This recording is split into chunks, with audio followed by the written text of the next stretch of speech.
memuat misteri kemenangan Persib dan gol pertama Ramon, serta reaksi seorang Joey Pelupesi yang terus memantau perkembangan Persib Bandung. Selengkapnya di Ensiklopersi.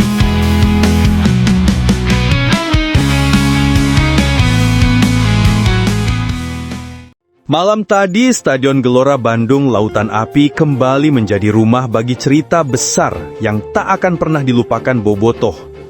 Laga yang berlangsung bukan sekadar pertandingan. Ia terasa seperti final, seperti klimaks dari sebuah perjalanan keras yang dipenuhi badai, luka, dan tekad baja. Persib Bandung, sang raja sepak bola Indonesia, malam itu harus berdiri menghadapi raksasa baru yang sedang menggila di papan atas, Borneo FC. Mereka datang bukan sebagai tamu, mereka datang sebagai pemuncak klasemen. Sebagai tim yang berulang kali digadang-gadang akan menjadi tim yang merobohkan singgasana Persib, mengambil alih tahta, dan mengumumkan kemunculan penguasa baru. Dan angka-angka memang mendukung suara itu. Dalam 12 laga, Borneo sudah mengumpulkan 33 poin. Mereka melaju seperti kereta tanpa rem, melibas siapapun yang menghadang, bahkan melampaui Persib sendiri. Laju mereka seperti badai dan malam itu, badai itu berniat menghantam GBLA. Namun, nasib seolah ingin menguji Persib sampai batas paling dalam. Badai masalah yang datang bersamaan. Di saat laga sekrusial ini tiba, saat lawan sekuat Borneo berdiri di depan pintu gerbang, Persib justru diterpa kabar buruk bertubi-tubi. Adam Alis absen, Teja Pakualam absen. 2 pemain penting hilang karena cedera. Namun pukulan paling telak dari lini depan, Andrew Yang, sang penghancur kebuntuan, sang pemecah dinding pertahanan, juga harus menepi karena cedera. Hilangnya Andrew bukan hanya soal ketidakhadiran seorang striker. Itu seperti kehilangan pedang utama tepat saat perang dimulai. Seperti pergi ke medan tempur tanpa ujung tombak. Persib masuk laga sebesar ini dalam kondisi pincang, ompong, dan jauh dari kata ideal. Dan seolah masalah belum cukup banyak, Borneo datang dengan provokasi artistik. Dalam konferensi pers, salah satu pemain mereka hadir mengenakan masker Venom. Simbol selebrasi, simbol tantangan, simbol pesan bahwa mereka siap menaklukkan GBLA. Bahwa malam itu menurut mereka adalah malam Borneo. Bahwa Persib akan mereka runtuhkan di rumahnya sendiri. Mimpi buruk yang dimulai lebih cepat dari dugaan. Begitu peluit pertama berbunyi, pertandingan langsung berubah menjadi badai. Secara mengejutkan, tim tamu unggul lebih dulu. Dan yang mencetak gol? Yes, pemain yang memakai masker Venom itu sendiri. Selebrasinya provokatif, seolah seluruh stadion adalah panggung pribadinya. Gesturnya mencibir, pesannya jelas. Ini malam kami, ini rumah kemenangan kami. GBLA yang biasanya megah dan bersuara garang, mendadak terasa lebih sempit, lebih sunyi, lebih menyakitkan. Namun rasa sakit Persib belum berhenti. Ketegangan di dalam tim. Tensi memuncak, emosi membuncah. Bahkan Tom Hai dan Beckham Putra sempat bersitegang di lapangan. Tom ingin bola di kakinya, Beckham ingin bola dialirkan ke ruang lari. 2 niat baik, 2 hati yang justru tersinggung oleh keadaan. Di titik itu terlihat jelas, Persib sedang berada di bibir jurang, dan laga baru berjalan beberapa menit. Dan jangan lupa, tanpa Andrew, Persib tidak hanya kehilangan seorang pencetak gol. Mereka kehilangan Algojo. Mereka kehilangan ruh. Mereka kehilangan sosok yang selalu muncul ketika semua jalan buntu. Posisi nomor 9 yang biasanya menjadi singgasana Andrew, kini harus diberikan kepada satu nama. Ramon Tange. Si pemain tanpa gol. Si pemain yang sudah 15 pertandingan mencoba, namun tidak pernah menemukan akhir bahagia. Si pemain yang bukan hanya dikritik, tetapi dihujat oleh oknum yang lupa bahwa sepak bola juga tentang manusia. Padahal bukan karena Ramon tidak hebat, bukan karena ia tidak mampu, tetapi karena nasib seperti memusuhi dirinya sendiri. Peluang demi peluang datang, namun semuanya pergi begitu saja, melenceng, ditepis, atau dihentikan mistar. Bahkan gol yang seharusnya menjadi gol pecah telur dibatalkan. Ia pernah menulis sebuah kalimat memilukan di Instagram. Saat manusia tak bisa berbuat apa-apa, biasanya disitulah Tuhan turun tangan. Itu bukan kalimat pamer iman, itu jeritan hati seorang striker yang kehilangan percayanya pada dirinya sendiri. Ketika Tiang Gagang ikut menghukum, di laga melawan Borneo, momentum emas datang. Ramon menyiapkan segalanya. Timing perfect, power maksimal, kepercayaan diri yang mulai tumbuh. Sepakannya melewati kiper Nadeo, namun tidak melewati Tiang Gagang. Bola memantul, stadion terdiam, Bobotoh memegang kepala. Jika melenceng itu salah, jika ditepis itu lawan. Tapi jika membentur tiang, itu seperti alam semesta ikut menguji Ramon Tange. Namun di saat paling gelap itulah, sosok yang paling percaya padanya berdiri tegak. Boyan Hodak. Pelatih lain mungkin sudah menyerah. Mungkin sudah mencadangkan Ramon di laga ke-5, ke-7, atau ke-10.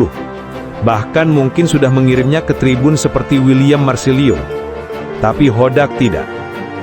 Karena Ramon bukan pemain yang membangkang, bukan pemain egois, bukan pemain yang sulit mengikuti taktik. Masalah Ramon hanya satu, momentum belum datang. Dan Hodak menunggunya, kesempatan kedua, ketiga, sampai ke-16. Hingga akhirnya, kutukan itu pecah, langit yang gelap itu retak, pintu yang terkunci itu terbuka. Ramon Tange mencetak gol pecah telurnya. Gol tandukan keras, gol penuh amarah, penuh luka, penuh tenaga dari perjuangan panjang yang tak terlihat kamera. GBLA meledak, Ramon menangis, Bobotoh histeris. Itu bukan angka di papan skor, itu penyelamatan jiwa. Namun malam itu, Ramon belum selesai. Ramon, pilar gol kedua. Laga terus berjalan. Persib semakin panas, Ramon semakin liar. Dalam duel udara kedua, Ramon kembali menang. Bola memantul, jatuh di kemelut, dan Federico Barba menyempurnakan menjadi gol. GBLA meledak untuk kedua kalinya. Dari tertinggal 0-1, Persib kini berbalik memimpin. Dan malam semakin ajaib. Gol ketiga, malam penghancuran sang pemuncak. Persib tak hanya bangkit, mereka mengamuk. Gol ketiga hadir, stadion pecah.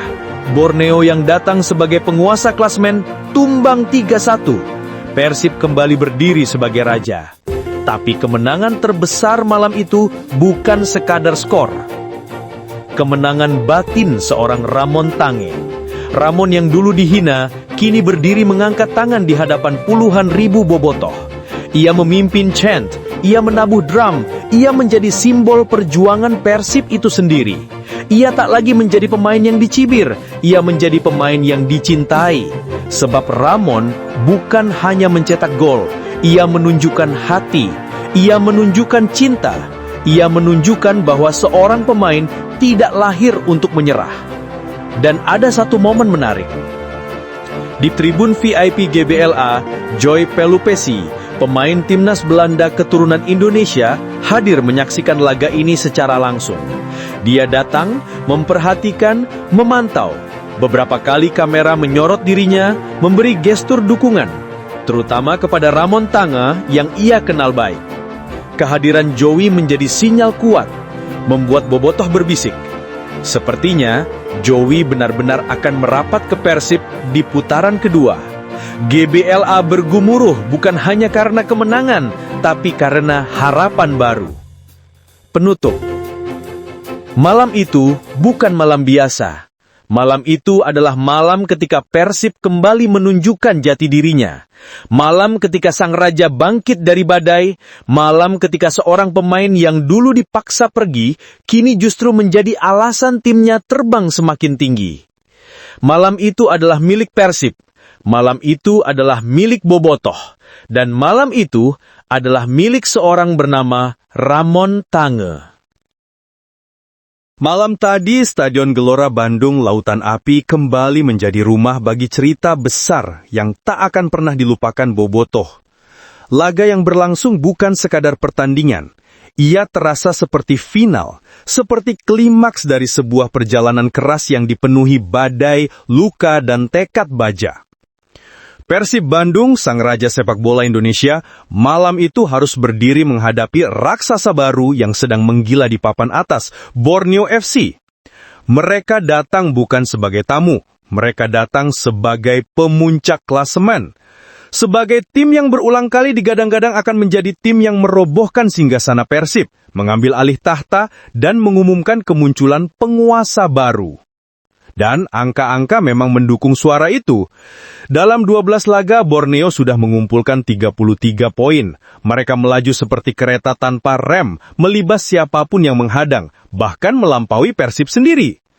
Laju mereka seperti badai dan malam itu, badai itu berniat menghantam GBLA.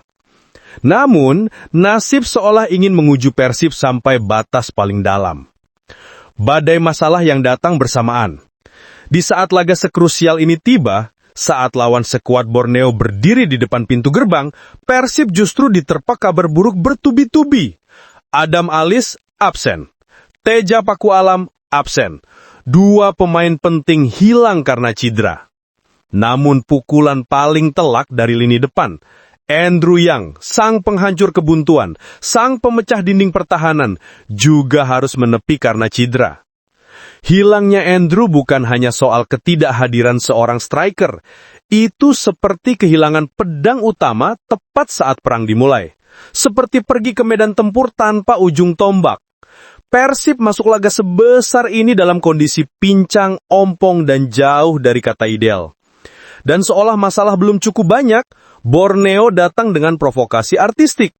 Dalam konferensi pers, salah satu pemain mereka hadir mengenakan masker Venom. Simbol selebrasi, simbol tantangan, simbol pesan bahwa mereka siap menaklukkan GBLA. Bahwa malam itu menurut mereka adalah malam Borneo. Bahwa Persib akan mereka runtuhkan di rumahnya sendiri. Mimpi buruk yang dimulai lebih cepat dari dugaan. Begitu peluit pertama berbunyi, pertandingan langsung berubah menjadi badai. Secara mengejutkan, tim tamu unggul lebih dulu. Dan yang mencetak gol? Yes, pemain yang memakai masker Venom itu sendiri. Selebrasinya provokatif, seolah seluruh stadion adalah panggung pribadinya. Gesturnya mencibir, pesannya jelas. Ini malam kami, ini rumah kemenangan kami. GBLA yang biasanya megah dan bersuara garang, mendadak terasa lebih sempit, lebih sunyi, lebih menyakitkan. Namun rasa sakit Persib belum berhenti. Ketegangan di dalam tim. Tensi memuncak, emosi membuncah. Bahkan Tom Hai dan Beckham Putra sempat bersitegang di lapangan. Tom ingin bola di kakinya, Beckham ingin bola dialirkan ke ruang lari. 2 niat baik, 2 hati yang justru tersinggung oleh keadaan. Di titik itu terlihat jelas, Persib sedang berada di bibir jurang, dan laga baru berjalan beberapa menit. Dan jangan lupa, tanpa Andrew, Persib tidak hanya kehilangan seorang pencetak gol. Mereka kehilangan Algojo, mereka kehilangan ruh, mereka kehilangan sosok yang selalu muncul ketika semua jalan buntu. Posisi nomor 9 yang biasanya menjadi singgasana Andrew, kini harus diberikan kepada satu nama. Ramon Tange. Si pemain tanpa gol. Si pemain yang sudah 15 pertandingan mencoba, namun tidak pernah menemukan akhir bahagia. Si pemain yang bukan hanya dikritik, tetapi dihujat oleh oknum yang lupa bahwa sepak bola juga tentang manusia. Padahal bukan karena Ramon tidak hebat, bukan karena ia tidak mampu, tetapi karena nasib seperti memusuhi dirinya sendiri. Peluang demi peluang datang, namun semuanya pergi begitu saja. Melenceng, ditepis, atau dihentikan mistar. Bahkan gol yang seharusnya menjadi gol pecah telur, dibatalkan. Ia pernah menulis sebuah kalimat memilukan di Instagram. Saat manusia tak bisa berbuat apa-apa, biasanya disitulah Tuhan turun tangan. Itu bukan kalimat pamer iman, itu jeritan hati seorang striker yang kehilangan percayanya pada dirinya sendiri. Ketika Tiang Gagang ikut menghukum, di laga melawan Borneo, momentum emas datang. Ramon menyiapkan segalanya. Timing perfect, power maksimal, kepercayaan diri yang mulai tumbuh. Sepakannya melewati kiper Nadeo, namun tidak melewati Tiang Gagang. Bola memantul. Stadion terdiam. Bobotoh memegang kepala. Jika melenceng, itu salah. Jika ditepis, itu lawan. Tapi jika membentur tiang, itu seperti alam semesta ikut menguji Ramon Tange. Namun di saat paling gelap itulah, sosok yang paling percaya padanya berdiri tegak. Boyan Hodak. Pelatih lain mungkin sudah menyerah. Mungkin sudah mencadangkan Ramon di laga ke-5, ke-7, atau ke-10. Bahkan mungkin sudah mengirimnya ke tribun seperti William Marsilio. Tapi Hodak tidak. Karena Ramon bukan pemain yang membangkang, bukan pemain egois, bukan pemain yang sulit mengikuti taktik. Masalah Ramon hanya satu, momentum belum datang. Dan Hodak menunggunya, kesempatan kedua, ketiga, sampai ke-16. Hingga akhirnya, kutukan itu pecah. Langit yang gelap itu retak. Pintu yang terkunci itu terbuka. Ramon Tange mencetak gol pecah telurnya. Gol tandukan keras. Gol penuh amarah, penuh luka, penuh tenaga dari perjuangan panjang yang tak terlihat kamera. GBLA meledak. Ramon menangis. Bobotoh histeris. Itu bukan angka di papan skor. Itu penyelamatan jiwa. Namun malam itu, Ramon belum selesai. Ramon, pilar gol kedua. Laga terus berjalan. Persib semakin panas. Ramon semakin liar. Dalam duel udara kedua, Ramon kembali menang. Bola memantul, jatuh di kemelut, dan Federico Barba menyempurnakan menjadi gol. GBLA meledak untuk kedua kalinya. Dari tertinggal 0-1, Persib kini berbalik memimpin. Dan malam semakin ajaib. Gol ketiga, malam penghancuran sang pemuncak. Persib tak hanya bangkit, mereka mengamuk. Gol ketiga hadir, stadion pecah. Borneo yang datang sebagai penguasa klasmen tumbang 3-1. Persib kembali berdiri sebagai raja. Tapi kemenangan terbesar malam itu bukan sekadar skor. Kemenangan batin seorang Ramon Tange. Ramon yang dulu dihina, kini berdiri mengangkat tangan di hadapan puluhan ribu bobotoh. Ia memimpin chant, ia menabuh drum, ia menjadi simbol perjuangan Persib itu sendiri. Ia tak lagi menjadi pemain yang dicibir, ia menjadi pemain yang dicintai. Sebab Ramon bukan hanya mencetak gol, ia menunjukkan hati, ia menunjukkan cinta, ia menunjukkan bahwa seorang pemain tidak lahir untuk menyerah. Dan ada satu momen menarik. Di tribun VIP GBLA, Joy Pelupesi, pemain timnas Belanda keturunan Indonesia, hadir menyaksikan laga ini secara langsung. Dia datang, memperhatikan, memantau. Beberapa kali kamera menyorot dirinya, memberi gestur dukungan, terutama kepada Ramon Tange yang ia kenal baik. Kehadiran Joey menjadi sinyal kuat, membuat bobotoh berbisik. Sepertinya, Joey benar-benar akan merapat ke Persib di putaran kedua. GBLA bergumuruh bukan hanya karena kemenangan, tapi karena harapan baru. Penutup. Malam itu bukan malam biasa. Malam itu adalah malam ketika Persib kembali menunjukkan jati dirinya. Malam ketika sang raja bangkit dari badai. Malam ketika seorang pemain yang dulu dipaksa pergi, kini justru menjadi alasan timnya terbang semakin tinggi. Malam itu adalah milik Persib. Malam itu adalah milik bobotoh. Dan malam itu adalah milik seorang bernama Ramon Tange.